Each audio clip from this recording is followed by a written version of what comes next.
क्या आपने कभी सोचा है कि इतने सारे लोग जो अपनी लाइफ में जनरली सक्सेसफुल हैं, रिलेशनशिप्स में बार बार स्ट्रगल क्यों करते हैं? कई बार हम सोचते हैं कि शायद कंपैटिबिलिटी की कमी है या कम्युनिकेशन स्किल्स की प्रॉब्लम है, लेकिन असल में इसका जवाब अक्सर कहीं और छुपा होता है, हमारे बचपन के वॉन्ड्स में।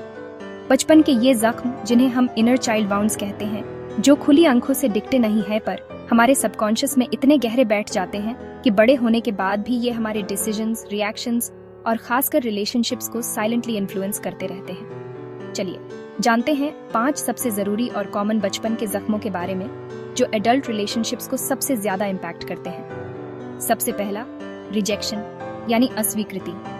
रिजेक्शन का घाव बहुत अनदेखी बातों से हो सकता है। एक छोटी सी बात जैसे माँ बाप का ना कहना या बार बार आपकी फीलिंग्स को इग्नोर करना आपके अंदर ये बिलीफ पैदा कर सकता है कि आप इम्पोर्टेंट नहीं हैं, किसी के लिए भी या अपने लिए भी नहीं। अगर आपको कभी भी रिजेक्शन महसूस होने पर भाग जाने का मन करता है या आप खुद को सिचुएशन से दूर रखते हैं, तो ये आपके इनर चाइल्ड की प्रोटेक्शन मैकेनिज्म हो सकती है।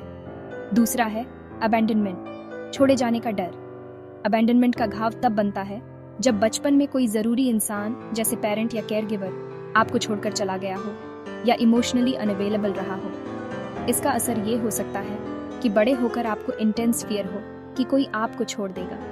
कई बार हम अनहेल्थी रिलेशनशिप्स में भी टिके रहते हैं सिर्फ अबैंडनमेंट के डर से। तीसरा है ह्यूमिलिएशन और शेम यानी अपमान और शर्मिंदगी के वाउंड। क्या बचपन में आपका मजाक उड़ाया गया था या आपको बार बार शर्मिंदा किया गया था?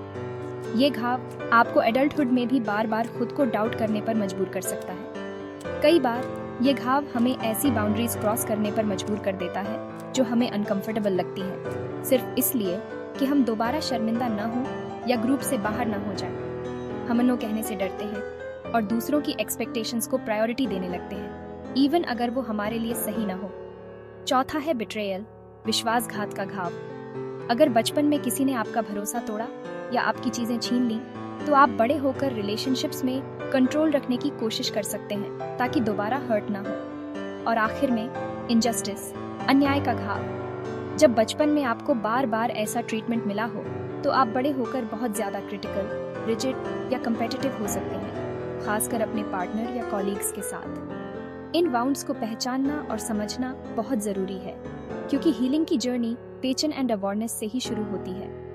अपने इनर चाइल्ड को हील करने के लिए पेशेंस, सेल्फ कंपैशन और कभी कभी प्रोफेशनल हेल्प की भी जरूरत पड़ सकती है। लेकिन जैसे जैसे आप अपने पुराने पैटर्न्स को समझते हैं, वैसे वैसे आप हेल्थियर, हैप्पियर रिलेशनशिप्स बना सकते हैं, खुद के साथ भी और दूसरों के साथ भी। अगर आप इन बाउंड्स के बारे में और डीप में जाएंगे, तो हम अपने लाइफ को और रिलेशनशिप्स को नेक्स्ट लेवल पर ले जा पेंज। मेरे पास कई सारे टूल्स एंड टेक्निक्स है जो आपके इनर चाइल्ड को हील कर सकती है। एक थेरेपी के माध्यम से ज्यादा जानकारी के लिए कनेक्ट करें।